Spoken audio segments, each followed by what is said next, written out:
inverted, narcissistic, and most importantly, completely pointless. Come waste an hour of your week with The Starting Block, Friday nights Australian time at dlive.tv/The Starting Block. Get in touch with us on Twitter at The Starting Block, no K at the end. Also, subscribe to the show on Apple Podcasts or iTunes by searching for The Starting Block, all one word, or on Podbean at startingblock.podbean.com. Join the blockheads, tuning in their millions, right around the world.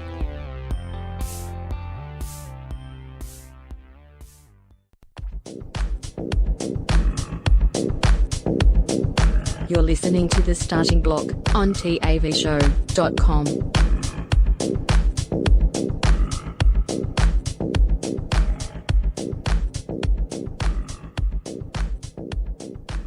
The following program is recommended for mature individuals and may contain material unsuitable for morons, cretins, and dishwipes. If you are a moron or a member of the PTL Club, please turn off your radio, because we don't need any more stupid, narrow-minded, pencil-neck geeks who wouldn't know the First Amendment if it came up and bit them on the butt. Thank you. Okie dokie, roll 'em!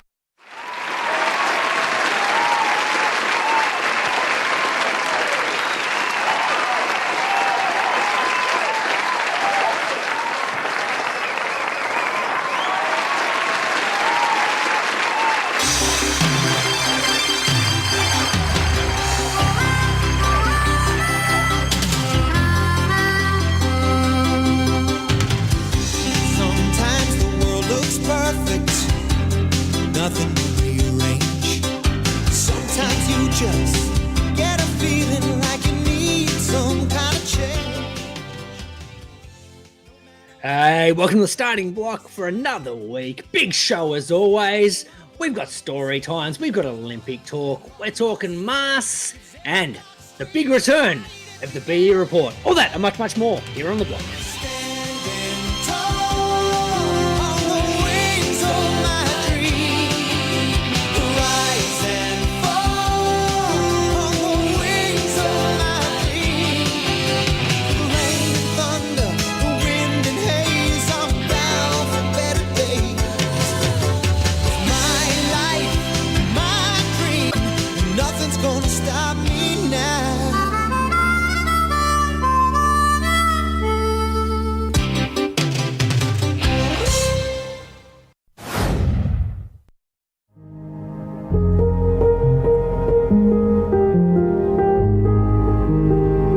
Greeno here from The Starting Block. On behalf of the block, we just wanted to let you all know that we're all in this together. Well, except if you have coronavirus, then stay the fuck away. But in every other situation, we're in it together. To all of you on the front lines, those of you turning a footstool, a wok, and a pitchfork into a home gym, those of you who have given your housemates a mental breakdown because you decided lockdown was a great time to learn the keyboard and the only thing you can play after 8 weeks is chopsticks over and over and over again. And those of you who are homeschooling and are now understanding the question you used to harass your maths teacher with of, when the fuck are we ever going to need to know this in the real world, is coming back to bite you on the ass. Just remember, like a 1990s Australian sitcom, we're all in this together. The days may be long, but in times like this, you can rest assured we will be here to waste an hour of your week, Friday nights Australian time, at dlive.tv/The Starting Block. So take care, social distance, whack on a mask, and subscribe to our show on iTunes. It may not cure coronavirus, but it sure will help us with our rankings. And isn't that really the most important thing right now?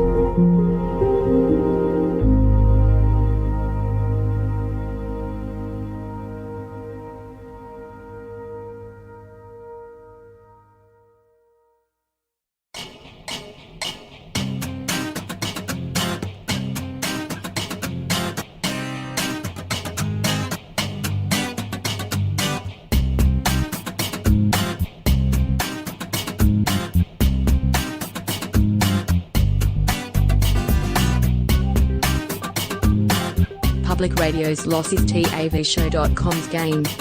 You're listening to The Starting Block.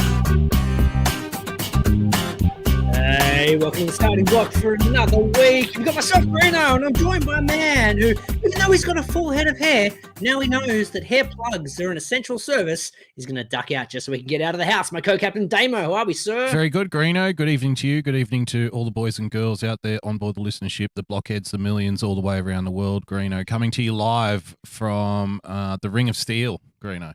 Yes. Live in the Ring of Steel. Next level. Yeah. Next level Ring of Steel, because now we've got tanks, brother. Now we've got tanks patrolling the street. Making sure no one's got any sniffles. Do you got a wonder... sniffle? No, yeah. Get back inside. Hello, excuse me, citizen. I mean, Greeno, I don't know if you wonder about these things or not, but these are the kinds of questions that I concern myself with, when I'm just, taking a shit or doing the dishes or whatever. Yeah. Those little quiet moments where you have to reflect. I wonder, do they really think that getting people dressed up in army fatigues and then going door to door in Bankstown, Fairfield, these kinds of places, do they really think that these are going to, is it going to open the door and invite you in for coffee, or do they? Would you like some baklava? I don't think it's not going to be. There's going to be a lot of abuse, I think, coming from the other side of the door. Yeah, I'm sensing it. And then we'll be treated to. Sorry, one more thing. And then we'll be treated to the stories on the news, and it'll be like, angry residents hurl abuse at, frontline workers. This is unacceptable behavior. We're doing this to protect you. And it's just, you can just see this shit writes itself, man. It writes itself. It does. I'm looking forward to the the houses being welded up though. Next week, so. Yeah. They were doing that in China last year, and we were like, wow, look at these crazy guys. It's unbelievable. Suddenly, 200 cases, and we're like, fucking lock them up. Yeah. Lock them up. Get them welded. Yeah.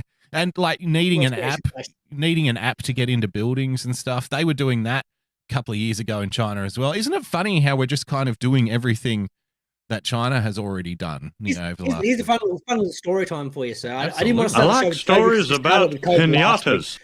Do a quick COVID story, and then we'll fucking move on to more fun shit. This isn't fun for you? You're not having fun? No, it isn't. No. Not at all. Not at all. No. I changed my attitude this week. I'm going to do a story time inside a story time. I like stories about pinatas. This time last week, I was in a fucking miserable mood. I was fucking over it. I was a broken man, and I came out of the show, and I'm like, I got to change my attitude, because that impacted my quality, the usual quality performance I have on this program. Yep. I feel like my negativity impacted the program. Yeah, you got to keep your spirits up. A clear mind, clear body, Greeno, forward moving. Exactly. Yeah. Exactly. So this week I got my head screwed on. I'm in a more positive mindset. We're happy days. But here's the thing. So the QR codes, everything's mandatory now. No matter where I go, QR code, got a QR code in. Mm-hmm. Now, QR code involves a smartphone. Yes.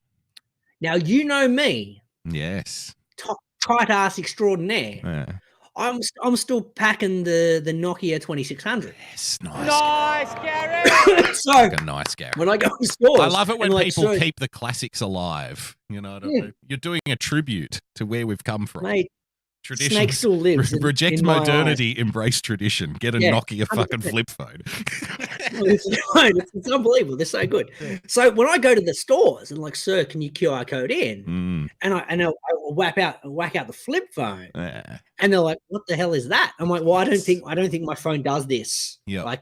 What do you want me to do? So then I go to the question. I'm like, well, is there a manual sign-in? They're like, well, no, we don't have a manual sign-in. I'm like, well, sorry, can't help you here. So there's the trick. Go back, take a step back in technology. Yes. And then you won't be forced to QR code in. There you go. Nice, Gary. I've got to give you a nice Gary for that, because I also a little story. I like stories about pinatas. Now I do have a smartphone, but I manually sign in when I go to places. Because if it takes a little bit of extra effort to go and get the paper and the pen, and you're like, because I'm looking forward to that moment when I can say to somebody, you're legal. Thank you. I'm looking forward to that moment of saying to somebody, you're legally required to provide a manual sign-in form. Now, I'm not giving away any details, or actually, you know what? I can't even tell that story. I like stories about pinatas. I'll tell you a story. Sir. Okay, I like stories about pinatas.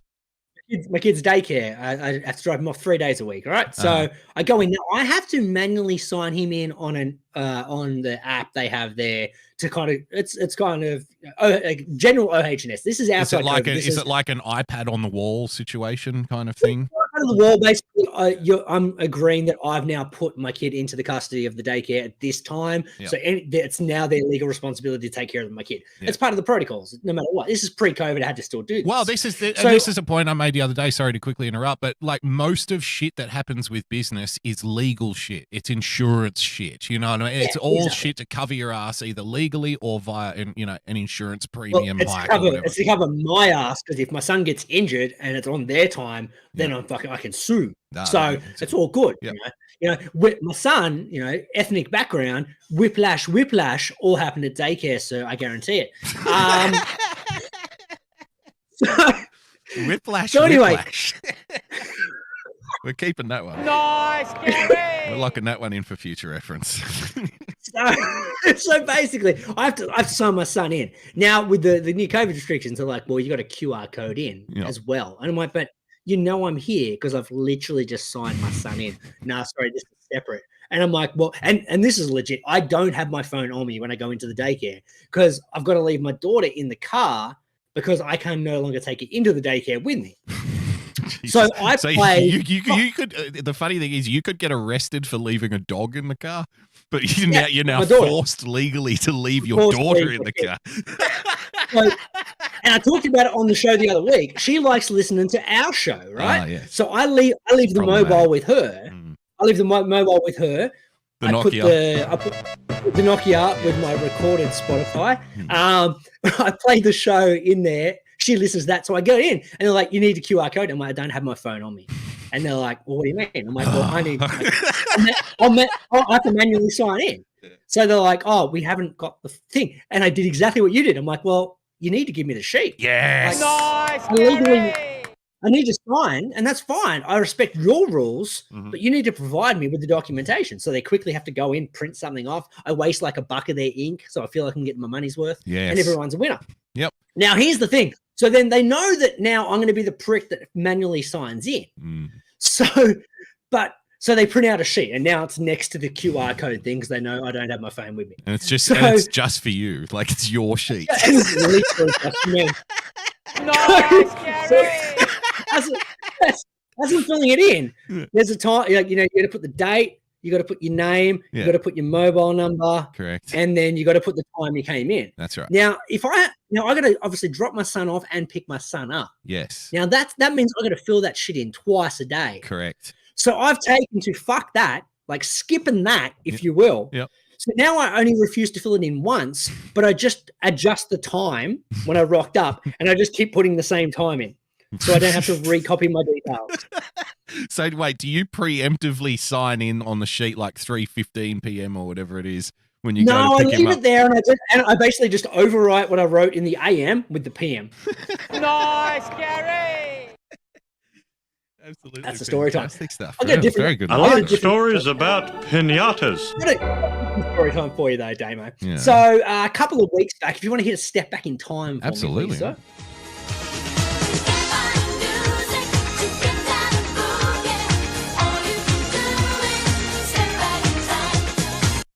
I talked about the bin fiasco, where basically there was surveillance in the bin. I was having a bad day, and it was the start of lockdown. There wasn't surveillance in the bin, so there was surveillance in the back of the truck. In the garbage. That's right. They picked up your bin. They accidentally took the bin, and they took off with the bin.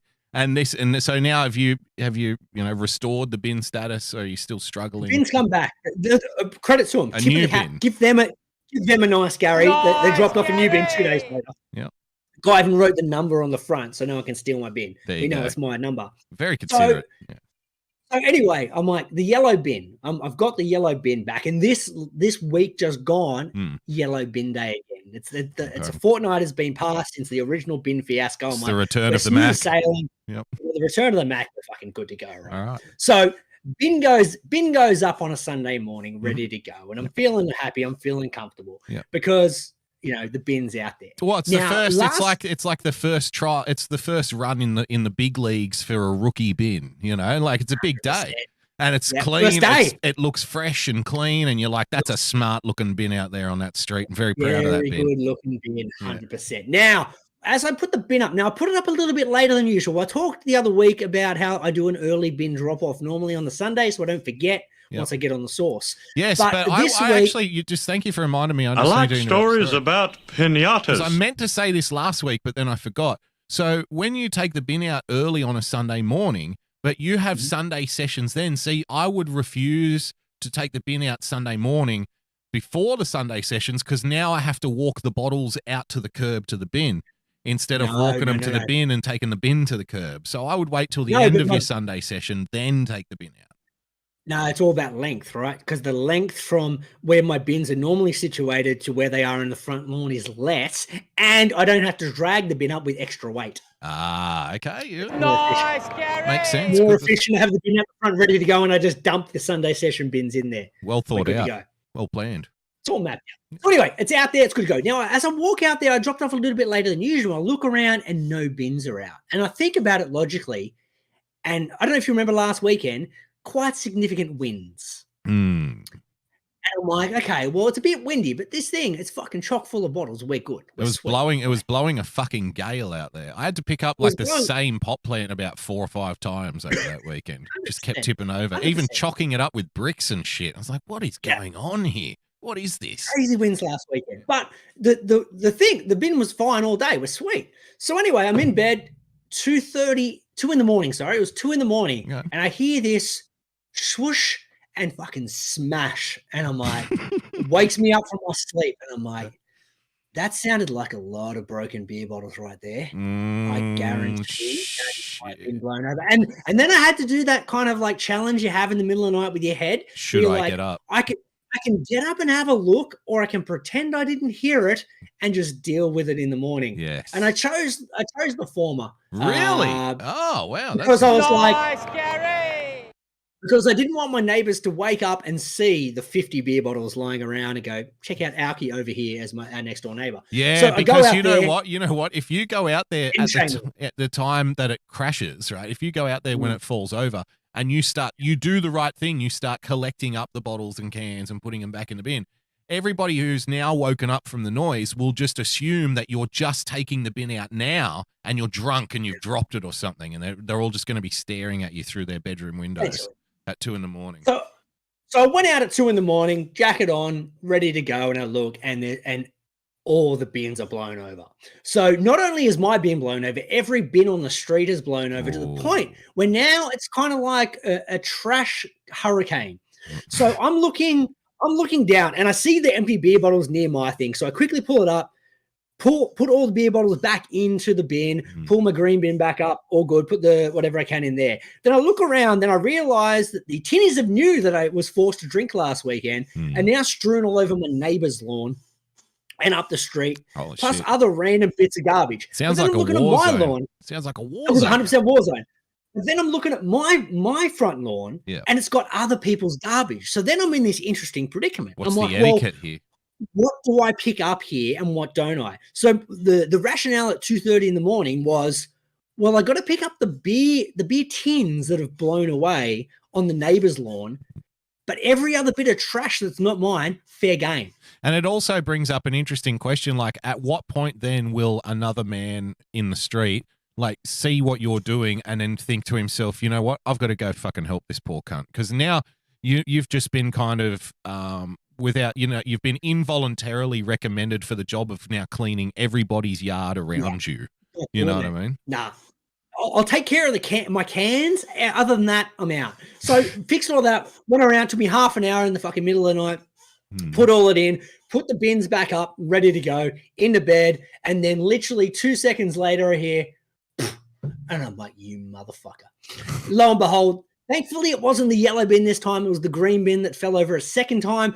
At this point, I'm bringing the bins in, Yes. Yeah, you got it. Because I'm like, you got to cut your losses. I'm not dealing with this shit all night. Let's just fucking put them away. I'll get up at 6 in the morning or something and put them back out again. That's it. Bins are down. I bring the bins down. I say to the wife, I'm like, look, she tells me, she's like, look, the bin guys don't come before like 8 a.m. We're sweet.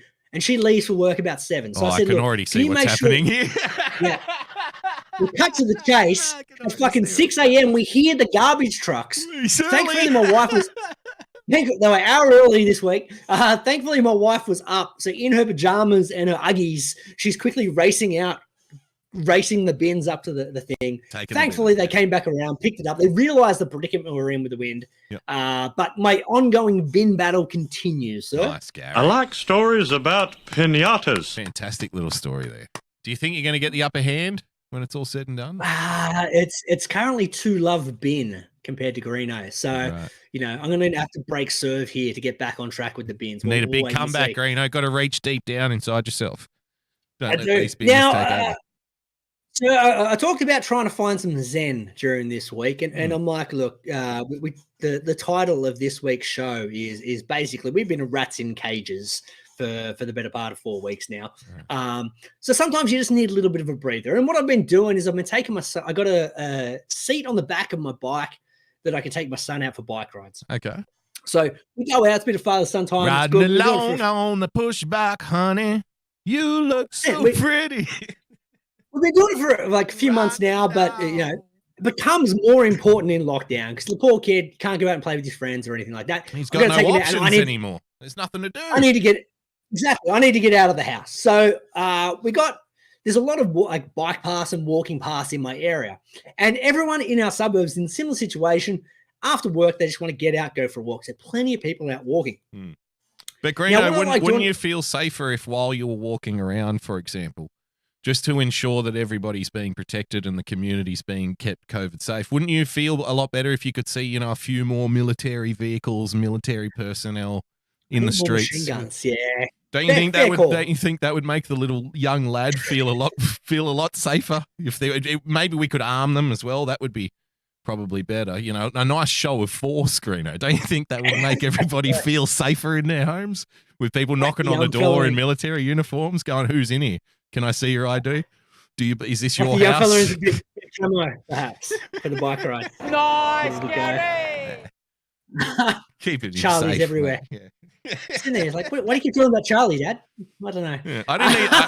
I didn't even go to Vietnam, no, but I grew up in Western Sydney. Oh, you poor man. Come with me. A horror. They were everywhere, Greeno. They were everywhere. So getting flashbacks. I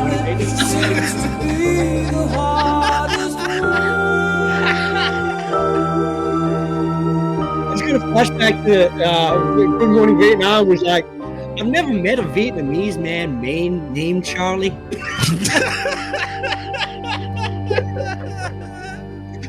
That joke just randomly popped in my head. I love that movie. Now, so when I go out, normally what I do is I always have some music. Normally I'm listening to baseball games normally, but it was after work, so baseball had finished. So I'm just going to whack on some Spotify again, and I'm just going to do a random new metal shuffle, right? Okay. And just play some. This will be interesting. From 1990s, early 2000s, new metal tunes, and we're going to enjoy ourselves. We can go, right, we're going to get pumped up, and we're going to enjoy the afternoon. That's it. So what I didn't realize, though, is some new metal when there's unsuspecting people just walking, because it's very tranquil. It's very quiet in my area. No one's really chit-chatting. It's not very noisy. So it's just kind of ambience. Don't forget, Greeno, the expert advice now. It sounds like you're from a very smart suburb because remember, you shouldn't have conversations with people anymore. Remember not allowed to talk. Yeah, no more last talk. week. So it's very, very quiet. And lots of people out walking, and there's me riding my bike up behind people, right? Ling, But ling. with my music on. You got to ring your little so bell. I do my little thing, I ring my bell, all good. But I didn't realize what I was doing as I was riding because I see a lot of people unnerved. Now, I've got you to tee up a song that I was listening to as I was riding my bike. Okay. And just imagine a tranquil environment, riding along nice and politely. You don't realize what's behind you, and suddenly this comes behind you. Riding along on my pushback. Not quite.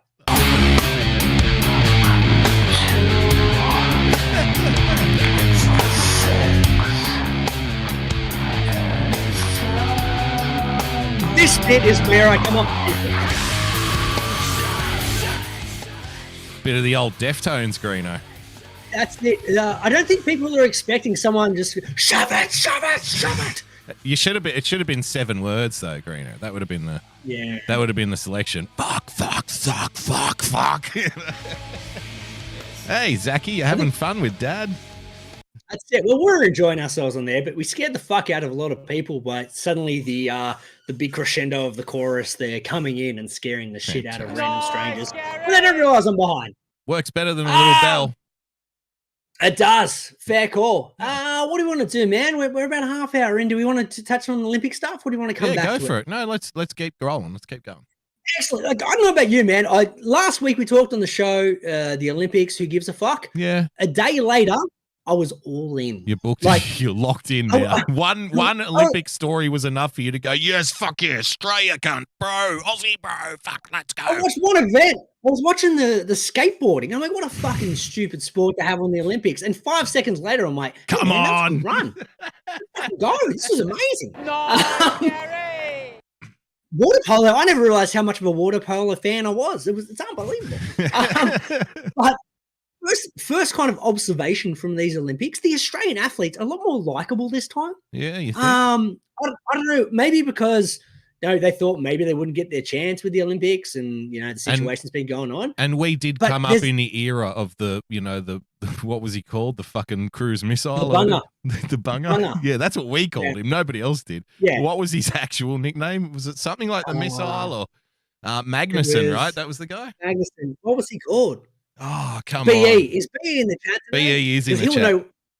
He'll know what the bunger used to be called, his actual nickname. I only couldn't think of him as the bunger now. But James Magnuson, the guy who just blew up like a bunger. Well, because he said he was going to win gold and it was going to be a piece of cake, blah blah blah, and then he got beat. He got beat, and it was the arrogant Aussies. You had the cockiness, and this time everyone seems to rely. I saw I think it was Brendan Smith in the individual medley. He was like, he did his post race interview, and I'm like, this is like the friendliest guy ever. He was just like, I just want to thank everyone back at home, and like seemed actually genuine, not that kind of like media bullshit. Not he just pandering, seemed like he was just like, he was just like, I'm just really rap, like I'm fucking here, and this is amazing. Well, you know what? They probably would be, because they've had to wait an extra fucking year as well to do it. So all of that kind of pent up, and all of the bullshit that they have to go through. Like when you see the empty stadiums, imagine. I fucking feel so sorry for Japan. You pour so much money into the Olympics, right? And fucking fit out custom stadiums and shit, and all of this preparation and then for nobody a year later, for nobody to use it. It's just fucking shocking. So you see, so the athletes are putting up with that. Then you see, it's basically the only crowd is the other athletes who happen to be watching at that time. They're all masked up, like in the stands, and so they have to go through all of this shit. By the time you get to the end of it, I reckon a lot of these guys I reckon they've been humbled by the experience as well. You know what I mean? I think so. But they're just a lot more likable this time. And a couple of standouts that happened earlier in the week. BE's reported back it was the missile, Greeno. It was the missile. Nice, Gary. We really nicknamed the bunger after it turned out. That's right, because we had the torpedo and then we had the missile, but the missile was a bit of a fizzer, which is why we called him the bunger. Bunger, that's right. So he was actually on a footy show earlier in the week, and he was hanging shit on footy players, and I'm like, dude, considering how like you had such high expectations, now you're hanging piss on guys that he was the world's fastest loser, Greeno. Yeah, exactly. Nice, Gary. But a couple of things that came out of it. So there was, I love seeing the passion of both the Aussies and also like the coaching staff and whatnot. But there was a lot of saltiness, Stamo, from both American media and Australian media about a couple of different things. Now, firstly, you had the coach of Ariana Titmus, who was so pumped up. Dry hump defense. It's right up the fence, and fuck, man, I love that dude. It was unbelievable. It was so good. That's going to be clip's going to be played on every sports highlights fucking package for the next 50 years.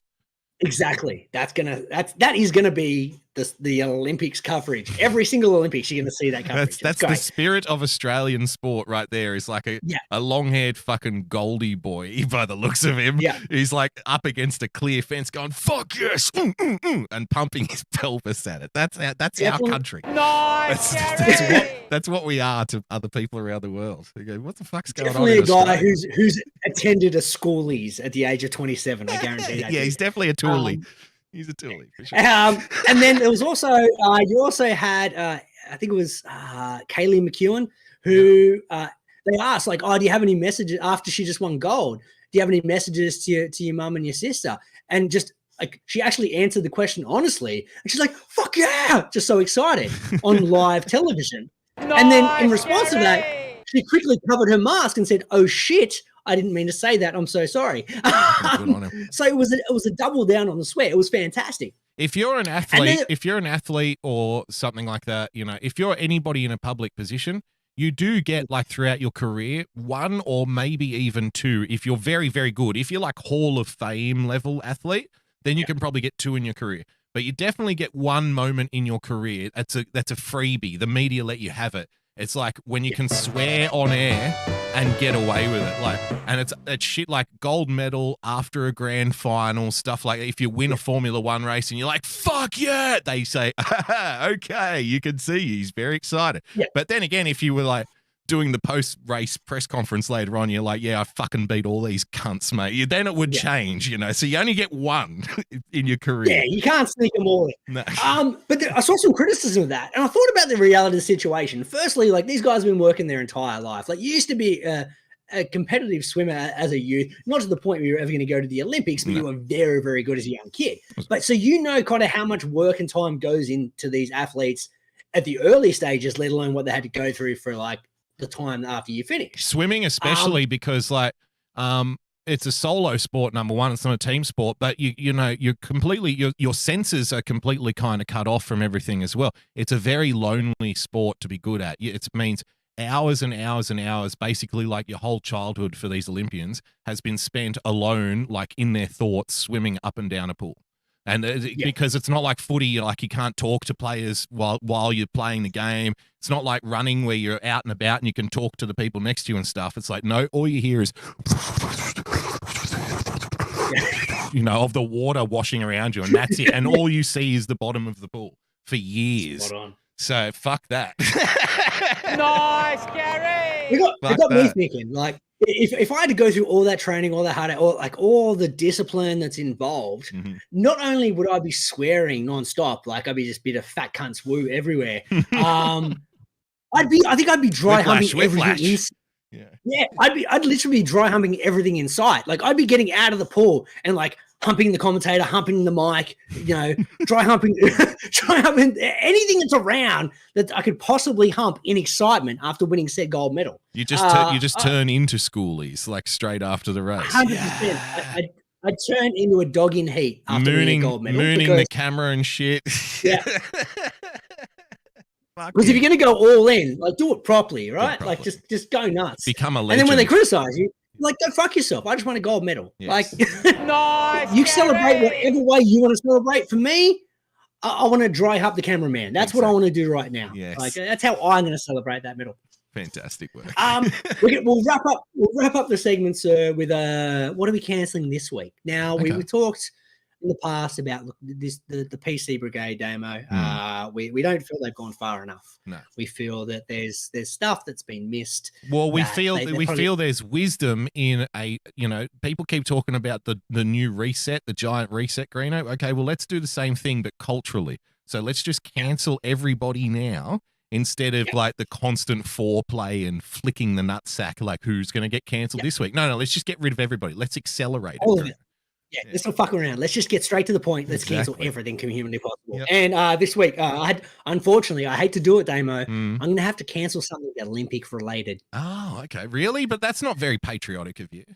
Doesn't matter. It's not Australian, so it's fine. So basically, if we reflect back to the cheese debate from about 9-10 months ago, perhaps, where Coon Cheese had to change their name to Cheer Cheese. The cheer cheese, because the word coon is inappropriate, even though the cheese is actually named after a dude named Coon. Yes. It doesn't matter. Names are racist, Greeno.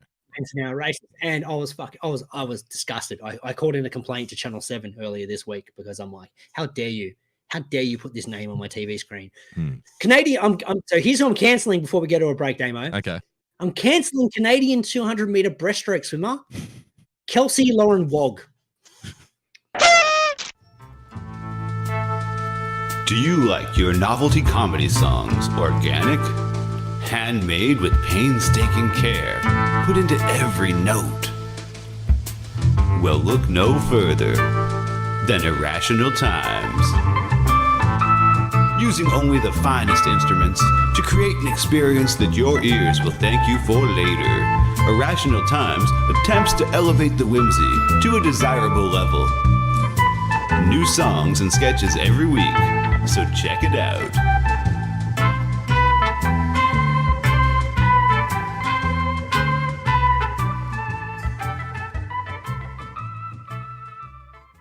There's a place that we can go to watch old things. All the warm, fuzzy member berries it brings. It's a special little spot tucked away on D-Live. Enjoy the joy of Pessy. Campy old movies and old cartoons. We hope to see you over there very soon. It's our special little spot tucked away on D-Live. Enjoy the joy of Pessy.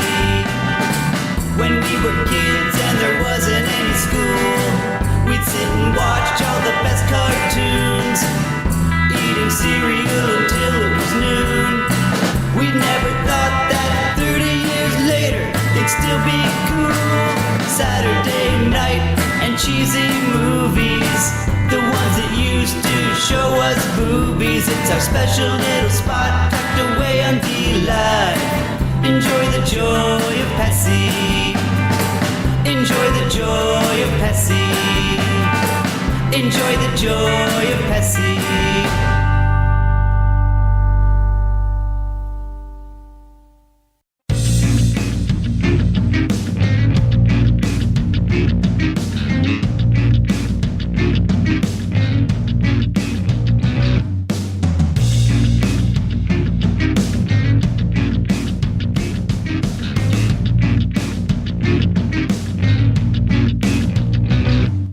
Now with less than 3% sport content.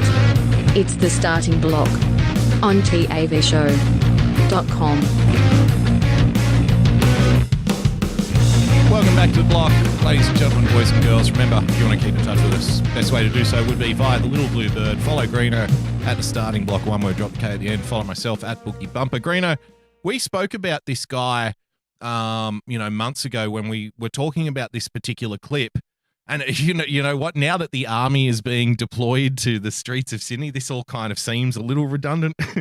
But we were talking about John Rahm, which is the world's number one golfer a few months ago, and you know what it's just a ridiculous, shocking situation it was that saw him while he was leading like was it a major tournament? I think it was a major. It wasn't a major. It was a leading tournament to a major where he had $1.6 million as the prize money. He was leading by 6 strokes, right, with a round to go. Yes. Yeah. So that was at the Memorial, right? So he'd been vaccinated, tested every day at this Memorial Open. He was leading through 54. This is I'm reading from a tweet here. And then tested positive, so he was pulled out of the event. He quarantines, then he goes and wins the US Open, Greeno. It was such an amazing victory. It was so good. Yep. He wins the US Open, and it's like, you know what? Everything's coming up, John. He's the world number one. Mm-hmm. It's off to the Olympics with John after that setback. World number one, John Rahm, has been forced to withdraw from the Tokyo Olympics after testing positive for COVID-19, Greeno.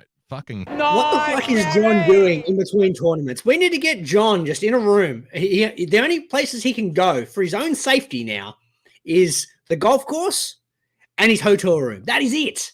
And the hotel room needs to be a bubble. We need it locked in and spray with some Glen 20 because John is just a COVID magnet, it seems. Man, if I were John right now, again, he's vaccinated. He's doing all the tests and stuff that all of the other players are doing, right? He plays golf, which is a socially distanced sport anyway. You know, they're not bumping into each other or anything. If I were John right now, I'd be thinking, hang on, somebody's fucking with me here. You know, I would legit be thinking that because he's just about to win the fucking some Memorial Open.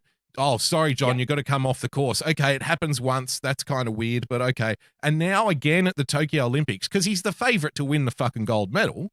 right? Yeah. So again, now at the Tokyo Olympics, oh, sorry, mate, you can't do it because you tested positive. If I was him, I'd be like, you're fucking shitting me. Like, come on, what is this stuff? Like, what the fuck is this? Am I only allowed to play every second tournament because I'm world number one? Every couple or of something? tournaments, yeah. Yeah, like you're too far in front of everyone, John. So we've got to bring you back to the field, mate. So we're just going to test you positive every couple of events, make you sit out. Tell you what, do you reckon John would have been most disappointed he missed out on the Olympic Village Fuckfest? Forget the He's sitting there, he's like, hang on. Like I'm in my prime here. Like I'm ready for some gymnastics tang. Well, speaking of the gymnastics fuckfest, Greeno, have a look at this. Hey everyone, my name's Ilona Marr and I play rugby. You're probably like, what team does she play for? I play for the USA. If anyone's going to be capable of breaking the cardboard anti-sex bed at the Olympics, I'm going to put my money on female rugby player. Nice, Greeno. You reckon female rugby? We said in last week's show, I was talking about the core shot strength, putters. Greeno. The shot putters. I was talking about shot putters last week, and you said, Nigerian long distance runners are all over that. Yeah. Not to say they're not going to break the bed, but I reckon the rugby players are going to get some loving too. I guess this could be a problem. This could be problematic. I guess the difference is, the Kenyan marathon runners are, going after the Russian shot putters because they're so much different from all of the other skinny Kenyans that they're used to. And the Russian shot putting women are going after the Kenyan runners because, hey, who doesn't want a little bit of that chocolate sweetness, right? So like the domination. Exactly. But I suspect that the female rugby union players are going after each other. Nice, Gary!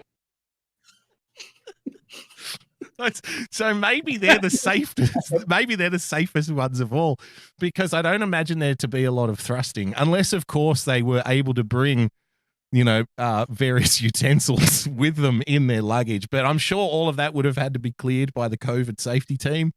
Greeno? Thinking a bit of pantsless scrums for the rugby Pantsless scrums. Nice, Gary!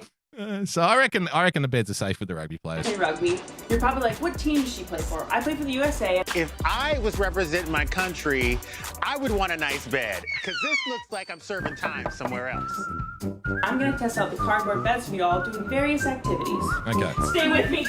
Don't go yet. Come on. Stay with me now.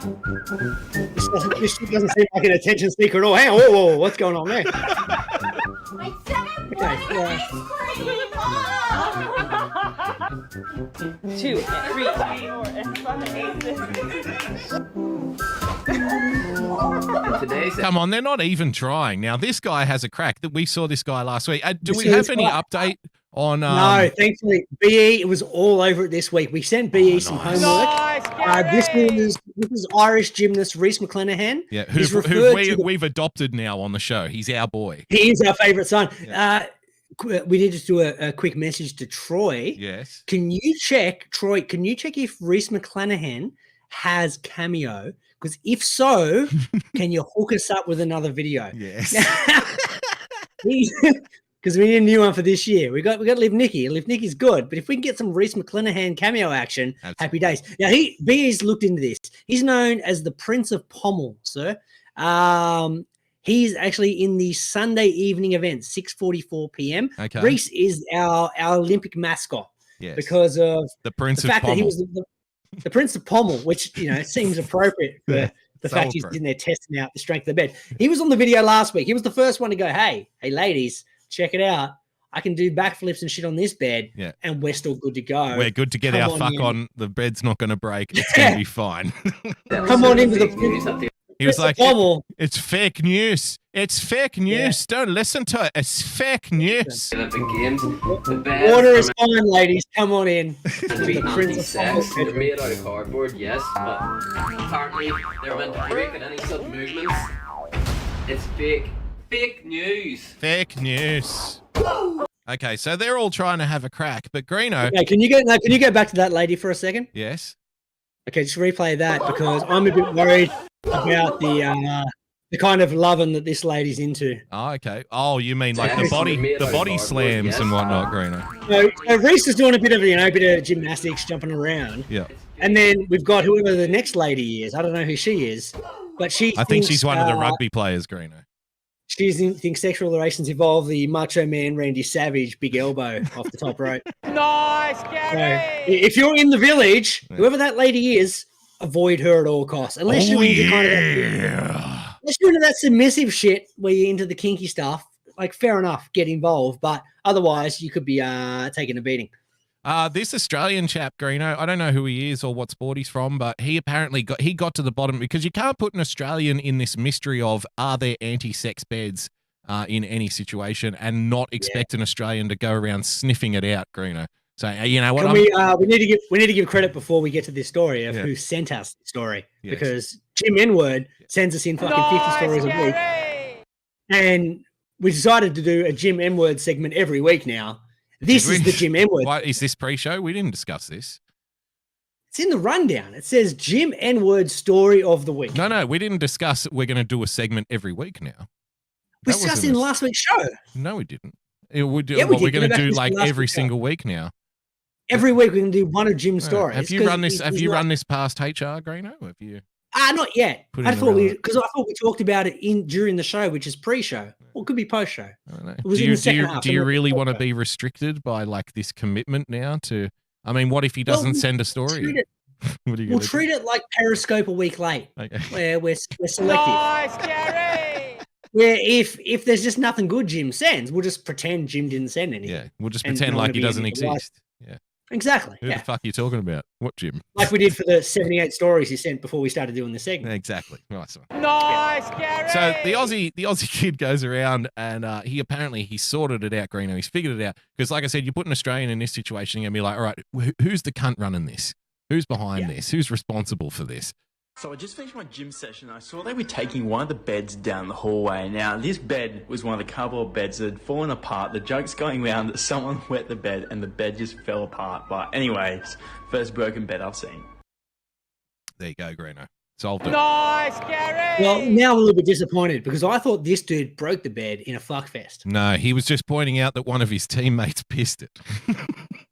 Now, that's not as amusing as, someone just, old-fashioned rumpity-pumpity. It would have been more amusing had he name-dropped the person who pissed the bed. Because then you create drama. Then you create story. That's it. Old mate the bunger, has a nappy problem. Absolutely. Bunger went wee-wees, and, it's a bit more entertaining. Bunger went wee-wees? You've been a dad for too long. Nice, It's changing you, man. I find that baby talk, when you say it in an adult context, fucking hysterical, personally. It reminds me of, you remember that great fucking Tony Martin bit about, my girlfriend and I have decided that we're not having kids. You know why? Because we just love sleeping in. and he's like, he's like, I always laugh because all of my friends, they have kids. And they're like, Tony, when you have, I feel like I'm a complete man now. I feel like I'm a real adult. Having kids has really made me progress into true adulthood. Oh, hello. What have you got there, Tommy? You got a little plainy wainy? You got a little plainy wainy, don't you? Ooh. Nice, Gary. Tip of the hat to the legendary Tony Martin, ladies and gentlemen. Oh, so good. All right, BE's report, Greeno. You touched on it. No, we're not up to that point yet. Because we're going to do it, but that's not Rugby League Olympic edition. Then we're going to do BE's report. Because it's been too long. If we've done it, but that's the Rugby League. Skip over. But that's no. But that's no. Aye, it's delicious. Is this a long version? But that's no. That's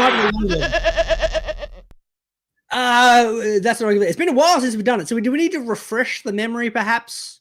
Of the Olympics, or what? That's what rugby league is. What are we refreshing? Rugby league.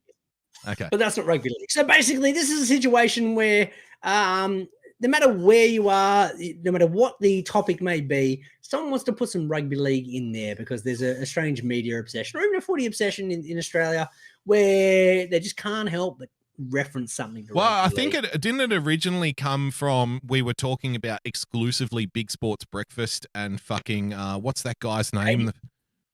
Jimmy Smith. Jimmy Smith, that's the one. Yes. We had a tally of the amount of times they've referenced rugby league and something that was not rugby league related. Yeah, so you bring on a basketball player. Bring on a basketball player, for example, and then say, like, within 2 minutes, they're like, so who's your favorite rugby league team? Who do you go for? Right? Shit like that. Exactly. every single interview, Green. Nice, No matter what it was. Now, I think that we got the tally in the space of 1 year, but a 12-month tally, there was like 56 references by Jimmy Smith to rugby, non-rugby league thing. Just on the small periods of time I listened to the Big Sports Breakfast. I think Terry Kennedy, the other host, TK got to would have been about second. 40 odd. Yeah. He was 40 odd, and and there was a lot of like newspaper like writers, etc., that were high up there as well. Yep. But this one stood out because it was an Olympic edition. This one came from the Penrith Panthers, who were trying to do the right thing. Like, everyone wants to get on the bandwagon when an Olympic athlete wins a medal and send their congratulations. So it seems like they're all on board. But well done to the Penrith Panthers, because they get the But That's Not Rugby League gold medal, because they managed to sneak in this fact. Congratulations to Panthers fan Jessica Fox on claiming a bronze medal in the women's K1. Nice, Gary. That's just pure coattail riding, isn't it? That's complete pure coattail riding, but a nice little But That's Not Rugby League to fill in a few minutes of our show. Now, imagine doing it for a bronze though. Like, And they shot their load a little bit too early because she won gold 2 days later. There you go. Nice. And it was amazing. Now they're like, well, where do we go from here? Yeah, like, gold now medalist. they need to point out maybe Panthers season ticket holder Jessica Fox. Number one season ticket holder. Let's promote it as a number one chair. Well done. Give a nice Gary to Jessica Fox, by the way. She's a Penrith girl. Won gold yesterday. So after a couple of disappointments, still got a medal, but well done to her. Well done. The exciting news is BE. He's finished. He's finished his world trip of charity runs. So, he's back in action. He got in touch with us this week and he said, "Look, boys, I've done what I can. I feel like I've improved the world with my charity runs as much as I can, and it's time to come back to come home, mate. It's time to come home. It's time to get back to the roots. Exactly. You don't have to give anymore. You've given enough. Yeah, it's time to come home. He's given enough, and I think overall, all things considered, the world's a better place for the contributions BE has made. So it was very exciting when in our inbox popped up the various hotels around, Newey and Singleton and wherever the fuck he was. The various pubs around the place are very, very grateful for BE's work, Greeno, BE's presence being there. A lot of schooners would have been getting drunk, Greeno. A lot of rounds getting purchased, because he's a fucking humanitarian. Nice, Gary. The man of the people, BE. Yeah. And it's good to have this week's BE report back. It's fucking good. Ladies and gentlemen, welcome to another episode of the BE Report, where we delve into the wonderful world of weirdness. Proudly brought to you by TGM Enterprises. What you need, when you need it. All right, it's been a while. I'm sorry. I know. And I'm going to be real rusty. We'll kick things off this week with a 44-year-old woman who goes by the name of Tiffany Poindexter, also known as Mrs. Poindexter on her OnlyFans page. Yeah, that's right. Not bad for 44, I say. Not bad at all. Anyway, Mrs. Poindexter's come under scrutiny in the local community, and she's been bullied by a bunch of mothers in the local area about her X-rated online antics. And to the point now where the mothers group has gone to the local Catholic school and dobbed on her to the principal. And in turn, kids have been kicked out of school, right? So Mrs. Poindexter goes to the local paper because, if you don't want to get bullied, why not just go public? And it doesn't make sense. Well, I guess if you're making more money and getting more fans, then it does make sense. But the story's all about how the kids are feeling and how they miss their friends and they don't understand why they've been kicked out of school. Maybe because mummy's getting her boobs out. But, she makes $195,000 a month, mind you. Not a bad bit of coin. Maybe she can pay for a teacher. I don't. When the kids grow up and see photos like this, they'll know why. Bad. All right, off to Canada, where the Canadian government, as an agency, have been forced to apologise after a typo in a phone number that directed callers to a sex hotline. Oh, yeah, the old sex hotline. Now, the Public Safety Department earlier this month issued a letter containing information about registering for frequent travel. With COVID, every country's got some sort of registration or check-in system to keep track in case there's transmission and whatever. You know the story. Everyone's living it. Now, it advised the recipients to call the government's travel registration line for further information, but however, the number provided had a bit of a typo in it. According to the Canadian Broadcasting Company, when people called it, instead of hearing a government voice on the other end, they were greeted with a sultry recorded voice of "Welcome to America's hottest talk line." I'm not even going to try and do the accent. I'm sorry. I'm bad at it. If I'd probably just be insulting. The recording goes on to say, "Guys, hot ladies are waiting to talk to you. Ladies, talk to an interesting and exciting man for free. Press 2 now." I mean, the similarities between a government number and a sex hotline, that's a massive coincidence, or there's some inside bullshit going on there, that's for sure. But I guess the travel plans were put on hold. On hold? Anyway, it's been too long. All right, to the motherland now, where a library has apologised after a dildo-wearing man in a rainbow-coloured monkey suit was booked for a children's reading event. Yeah, I'm going to say that again. A library has apologised after a dildo-wearing man in a rainbow-coloured monkey suit was booked for a children's reading event. Let that sink in. Get a load of this guy. Now, the unnamed actor wore a costume complete with exposed buttocks at the Redbridge Library's Summer Reading Challenge in East London. Footage shows his fake penis flapping around as he danced, and parents were less than pleased. Let's just put it that way. Children's reading event at a library, usually it's like, shh, don't make so much noise. It's like, hey, monkey man, put your cock away. Fuck, what's going on there? Anyway, the parents were blowing up, saying that someone needs to lose their job, etc. But old mate seems to be having a good time. Promo time. Head on over to your Spotify, YouTube, DLive, Podbean, and iTunes account and subscribe to The Starting Block. One word, drop the K. That's right, we're on all of those. 5 stars, fully sick review, all that. You know the story. Use the hashtag me+3 for TSB on your socials. We haven't used that for a while. Let's get it back out there. Now, for the final thought, 1 in 10 European babies are conceived on an IKEA bed. In IKEA? Or just purchased from IKEA? Surely not. We've done an IKEA story before. Wouldn't be surprised. Anyway, good to be back. Sorry about the delay. I'm BE. Keep it real, blockheads. It's the JJ Stoner Spring Collection, the perfect attire for any and every occasion you can think of this season. Like we were in the mosh pit full of sweat and everyone's slapping, hitting, and pulling on you. This shit won't rip! Lunch at your favorite cafe? Brunch with the girls? These stylish ensembles will give you the confidence you need to look and feel your best. Or if you're getting arrested for possession, it comes with a built-in police stick-proof body armor. Keep swinging, pigs! Call now, and your order will come with a complimentary ounce of that dankest bubblegum slurricane that the South has to offer. Don't forget the wall tapestry. If you need to cover your wall, it works. Hello, my name is Frozen Asian, and I'd like to tell you about my show, The Sunday Night Shit Show, every Sunday night at 10 p.m. Eastern Standard Time.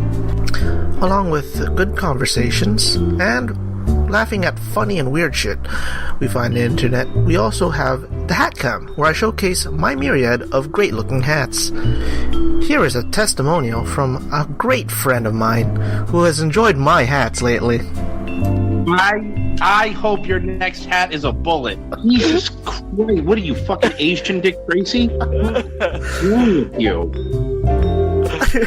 Why do you have to ruin my evening? Like, I was gonna just listen to my buds do their show, and you just gotta do that. You do the show without the hat. So you're not enjoying it? No! Dude, Asian come Dick on, Tracy. secretly you enjoy it. You look like you're going undercover in Argentina, but it's not working. I hate you. I I hate you. Oh, come on. You secretly love it. No, I openly hate it.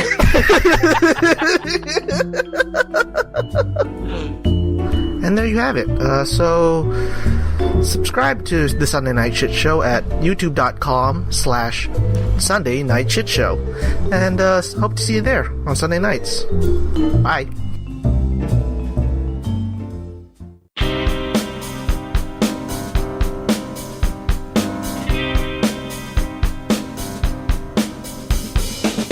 Welcome to The Starting Block.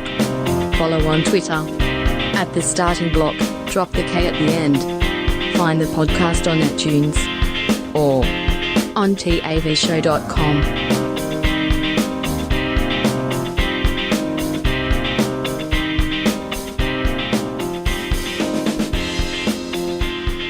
Yes, back on the block, ladies and gentlemen, boys and girls. Good to have the BE report back, I must say. Isn't it? Always been the highlight of the show, to be honest. To be honest, I forgot about how much smut is generally involved. It's nice to have that smut content back up. There is a lot of smut. on And this now there's a program. visual element to the smut as well. So Yeah. even more reason to subscribe on DLive or follow on Twitter or YouTube or whatnot, because now BE's throwing in the visual elements. And I know, you can't fool me though, Greeno. It's your highlight of the show because it gives you 5 minutes to just fucking kick back, have a beer, and not fucking do anything. That's Exactly. Spot on. That's why you like it.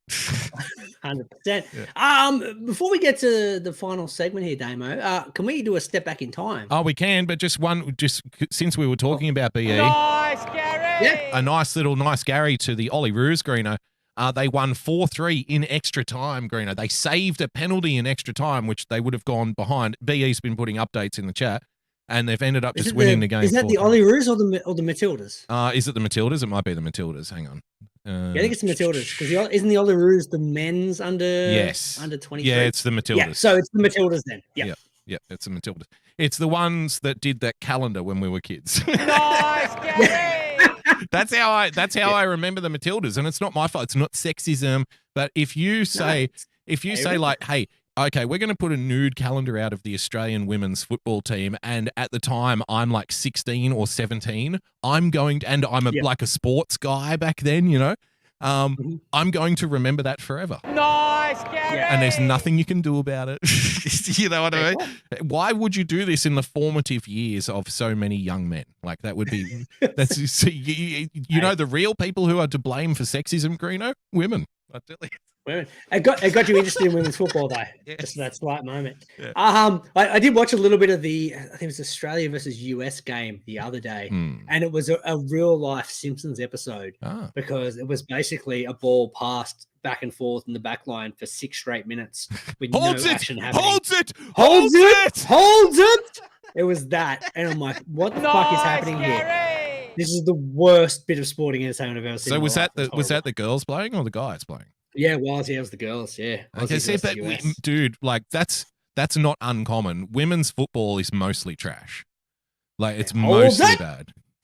Hold it! Even our old mate Pete Novakowski, Supernova Pete, was like, "Well, this is the part of the game where they just fucking pass the ball with no point in the backfield for the better part of 5 minutes." Yep. Even he was not over it, and that guy's a soccer fanatic. So obviously both teams, like instead of trying to win the game, were both trying to not lose the game, right?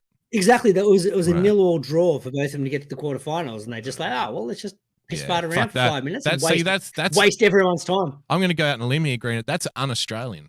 Fuck that. We should be trying to win. Should be trying to win. We should be. No matter who we're playing against, the object is to win. Like, never go not lose, because that's what the Pommies do. When we play them in the cricket, like we've spoken about this before on the show, Green, because the Ashes are just around. I'm looking forward to the Ashes, man. I want to take my mind off this.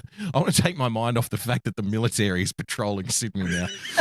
Like maybe a bit of cricket over in England will do it. Can you imagine drunken Boris Johnson fucking watching the cricket? Like, give me those images. I want to see that shit. So, but the major difference between Australian cricket and English cricket is simple. It's the fact that when Australia plays a test match, they play to try and win. And when England plays a test match, they play to try and not lose. You know what I mean? Fair so call. it's just the way that we approach it. We always try to score runs faster. We always play more aggressively. and they play defensively and just try to fucking bore you to death. You know, so it's the same thing. Like the Aussie way in sport is supposed to be fucking don't give in, keep trying to win it. Do you remember that World Cup a couple of World Cups ago when? So we had that really good one where we lost in the quarterfinals, I think, to Italy. Remember that? That was with Viduka and shit in the team. Yeah. The one where the guy fell down on the ground pretending to get a penalty. And he dove for sure. And then didn't they end up going on and winning the fucking thing as well? They won the thing. Yeah, exactly. And that was it. That was our saving grace. We're like, well, they cheated and then they went on to win the World Cup. So by loophole, Aussies won the World Cup. Yeah. And there was that game, the next World Cup, right? When we lost the first game against Germany like 4-0. They just absolutely destroyed us. And then later on in those group games, remember the stories came out like Lucas Neal basically said, fuck what the coach is telling us, let's just play the way we want to play. Remember that? Yeah. Like I remember that. The coach completely lost the dressing room and he was like, fuck this defensive shit. And then they went out the next game and like Brett Holman scoring goals from fucking halfway runs, just taking on defenders. Because you're trying to win. As soon as you tell an Australian, no, you got to win, otherwise we're fucked, then they go, all right, well, this sounds serious. But if you're like, hey, let's try to not lose, then everybody falls asleep. Exactly. Un-Australian. Sorry, that was a long rant. Nice, Gary. No, that's fine. It got me thinking about something else I saw the other day. I saw a lot of bad dives in the football over the course of this Olympics. Right. And then I watched hockey, which is not considered generally like a tough sport. Hockey's a tough sport, man. It's very physical. No. Hear me out. So, no, very much so. And then I'm watching this sport. And I'm like, because you wouldn't think like, toughness, field hockey. Yeah. And as I turned it on, I'm like, why is the game stopped? This is a bit weird. And they're like, sorry for the delay. We're just trying to get the blood off the field at the moment. Hopefully it should be cleaned up soon. They had to spend 15 minutes trying to get so much blood off the fucking field. Yeah. They couldn't even play anymore. And then there's a lot of they're running around with these big fucking clubs, man. Of course. It was the ball. It was the ball getting struck in someone's face and smashed their face. And like a lady I work with. Yeah, a lady I work with is actually quite, her and her husband are quite high-level hockey players to the point where they've played with a lot of the hockey roos and whatever the other version is. Thank you for your service. Yeah, and I was having this exact same conversation with her today at work, and I'm like, I didn't realize how tough this sport was. She's like, yeah, I've taken a couple of smashes to the face. That's kind of why I had to retire. And I'm like, yeah, it's probably a good idea when, you're getting facial fractures from a hockey ball. Yeah. Might be a good idea to give it away. How come only the goalie gets to wear a mask? That doesn't seem fair. Where's my mask? Sneaky tough sport, I must admit, the field hockey. The step back in time I wanted to do, at the start of this segment.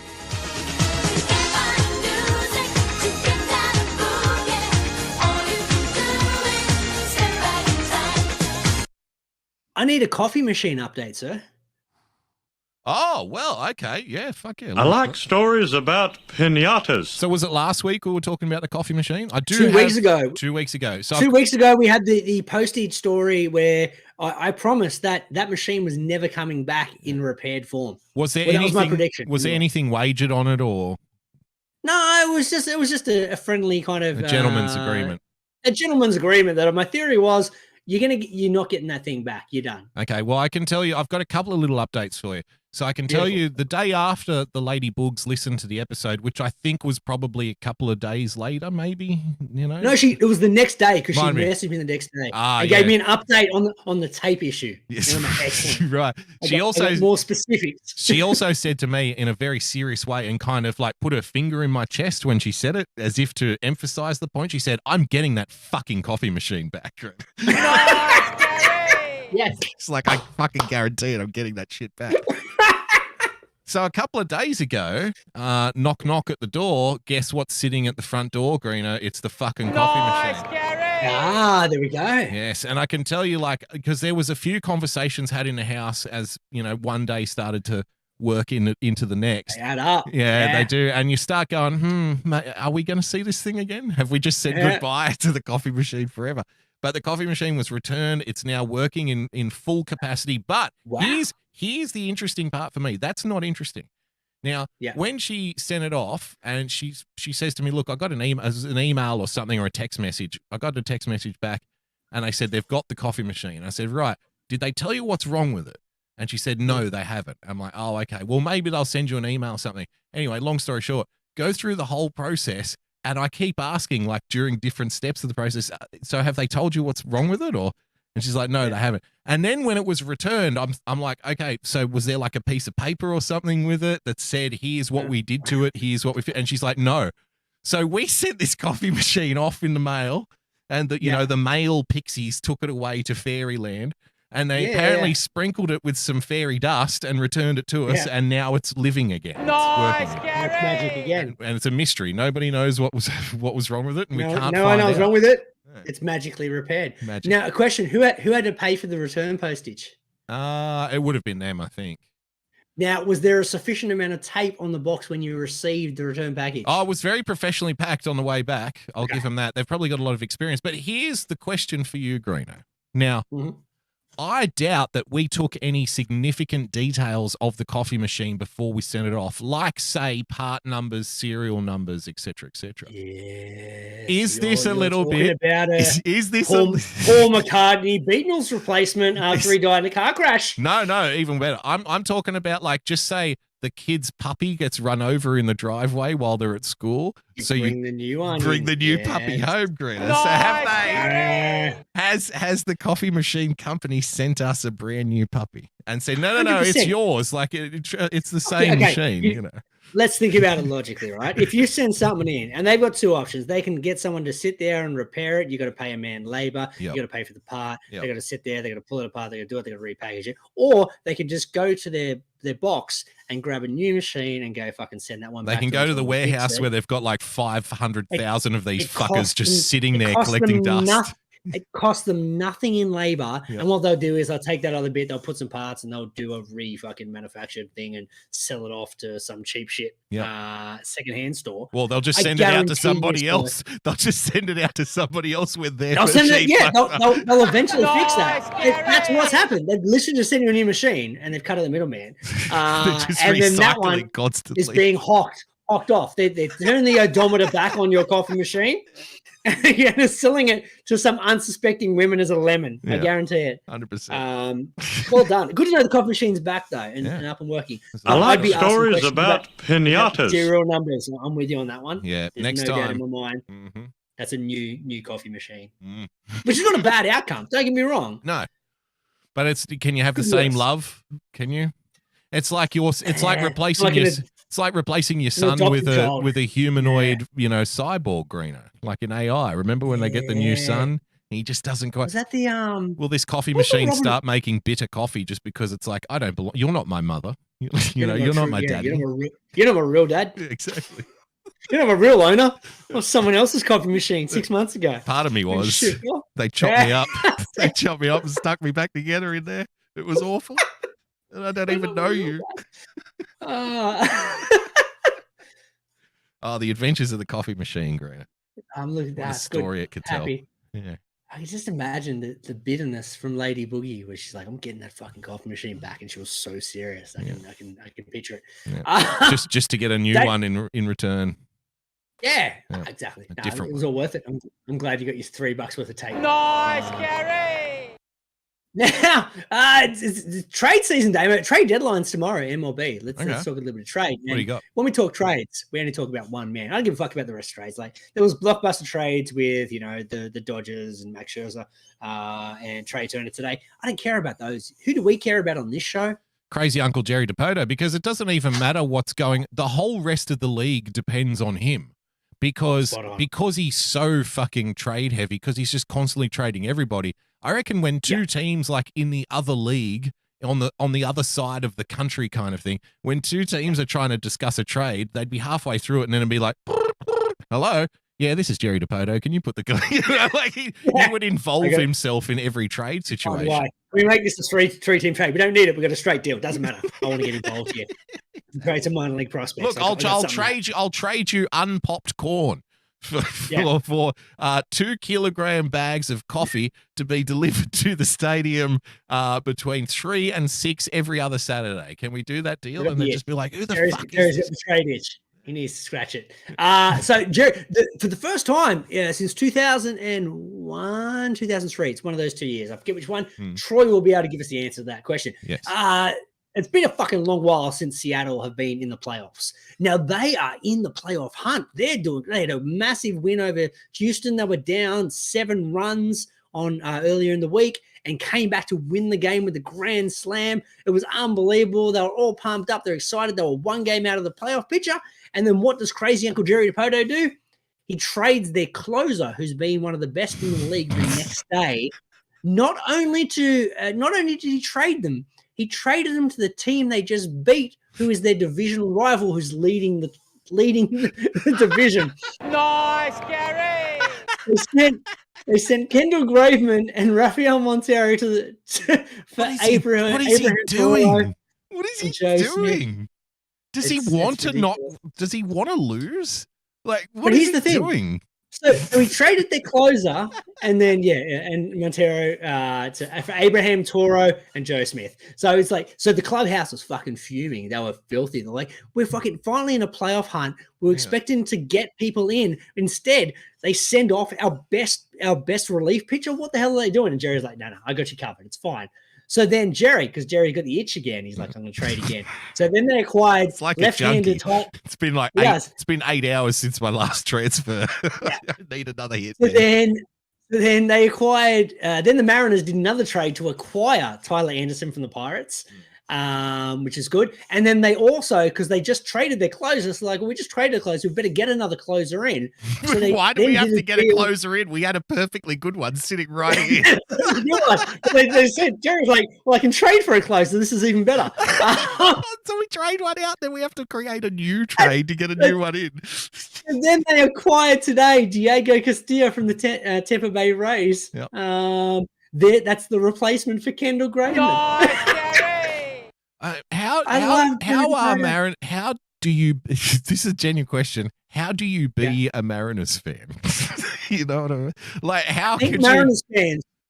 How can you? Troy can answer this question, but I think you become a Mariners fan if you grew up in the era of like Ken Griffey and like Ichiro, those early Randy 2000s Johnson. teams.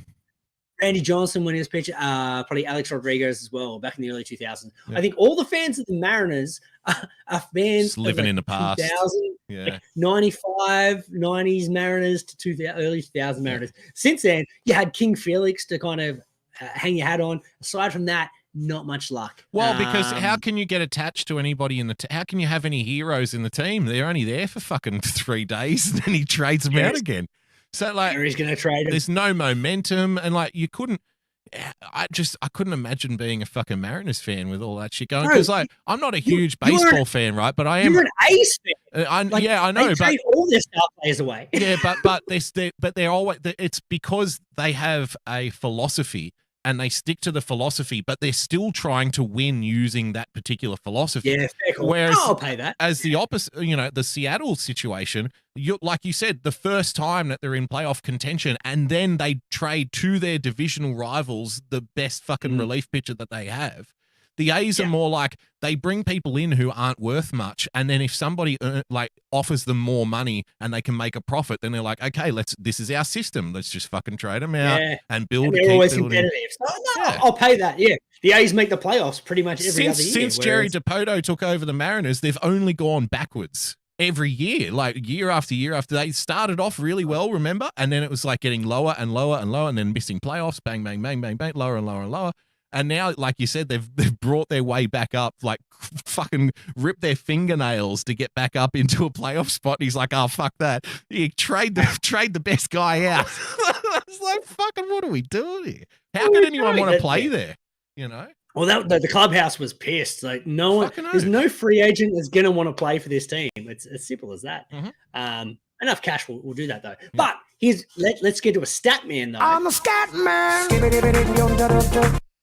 Because maybe Crazy Uncle Jerry isn't as crazy as we think, because the man they traded out in Kendall Graveman replaced him with Abraham Toro is this week's stat man. Okay. Abraham Toro homered for the Astros against the Mariners on Monday. Right. He was then traded to Seattle on Tuesday. He then hit a homer for the Mariners against the Astros the next day. He's the first player in MLB history. That's incredible. A homer for a single team on consecutive days. Wow. The page, and then he homered the next day for the Mariners. So Abraham Torres has been with the Mariners 4 days. He hit 2 home runs, and 2 of them were against his former team in the Astros. Jesus Christ. That is a hell of a stat. I'm a stat man. Statman number 1. And then here's another Statman for you. We like kind of obscure, like there's no Shohei this week because Shohei, we've done too many Shohei Statmans because he's just too good. He's a freak. He needs his own category. Yeah. Now, the Shohei Ohtani stat of the week. Pretty much, because the guy is just phenomenal. He's up to 35. He actually did create a stat this week. He got 35 homers. Off my head, 35 homers, 15 steals. He's only the 4th Angels player to ever do that, and he's also their best pitcher. There you go. Not bad. But here's the stat man I was going to do. The Minnesota Twins, the first team in MLB history to out-home run their opponents by 7 and lose. So they played Detroit earlier this week, and they hit 7 home runs and still lost by 3 runs, even though Detroit hit 0 homers. Wow, that's incredible. That's like but that's not V8 supercars, Greeno. Do you remember when Rick Kelly won the championship without winning a single race during the year? Winning a race, that's right. I do remember that. It was a very controversial finish. He had a shady move in the final race. But he was just a consistent like top 5 finisher every single round. When everybody else would crash going for wins, he would just slow and steady wins the race kind of style, and he ended up winning the fucking championship. Yeah.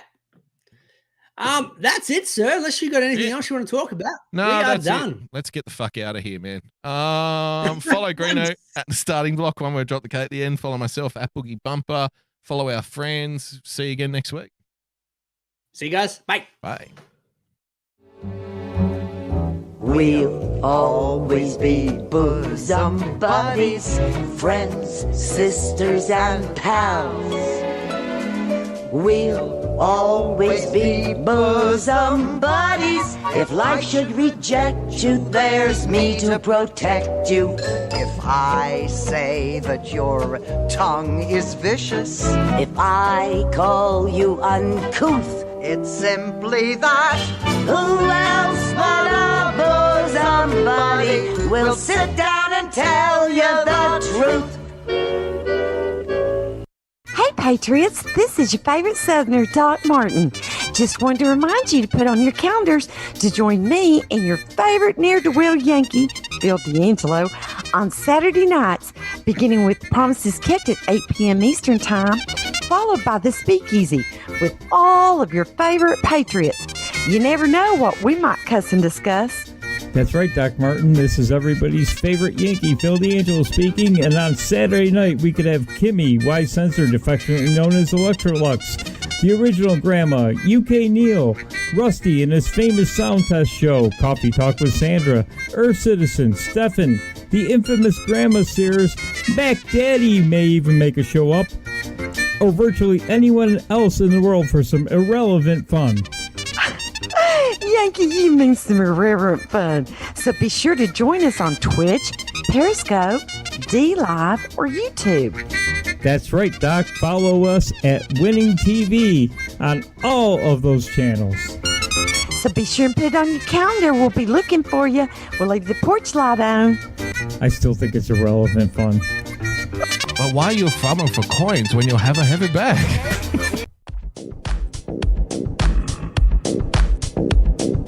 You're listening to The Starting Block on TAVshow.com.